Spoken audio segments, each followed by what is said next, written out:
Nandyal Sri Ramakrishna PG కళాశాలలో విద్యాభారతి ఆధ్వర్యంలో నిర్వహించిన ప్రధాన ఆచార్యుల శిక్షణ తరగతులు గురువారం ముగిశాయి.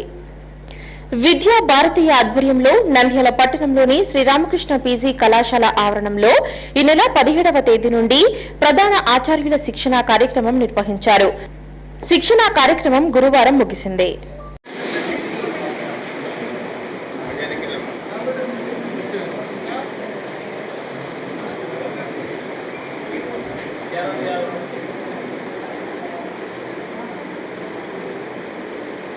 కార్యక్రమానికి ముఖ్య అతిథిగా విద్యాభారతి దక్షిణ మధ్య క్షేత్ర సభ్యులు డాక్టర్ రామకృష్ణారెడ్డి మరియు విద్యాభారతి ఆంధ్రప్రదేశ్ కార్యదర్శి ప్రతాపసింహ శాస్త్రి పాల్గొన్నారు.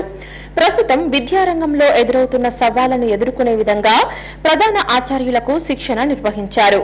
కార్యక్రమంలో ప్రధాన ఆచార్యులకు సైన్స్ ల్యాబ్ పరికరాలను అందజేశారు.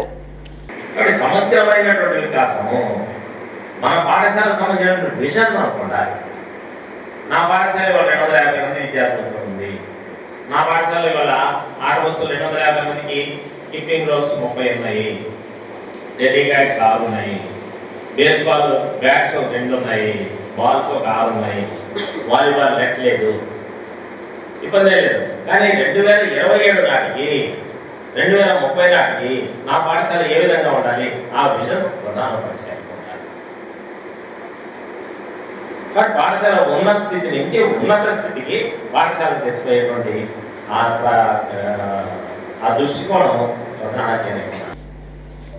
విద్యార్థులు సైన్స్ ను కేవలం పుస్తకాలకే పరిమితం కాకుండా ప్రయోగాత్మకంగా నేర్చుకునే విధంగా ఉపాధ్యాయులు విద్యార్థులను తీర్చిదిద్దాలని సూచించారు.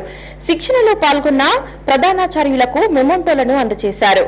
కార్యక్రమంలో పలువురు పాల్గొన్నారు.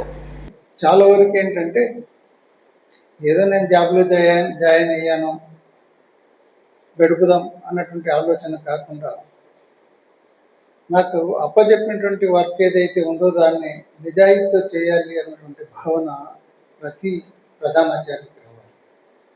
అప్పుడే సంస్థ బాగా ఎదిగేటువంటి అవకాశం ఉంటుంది.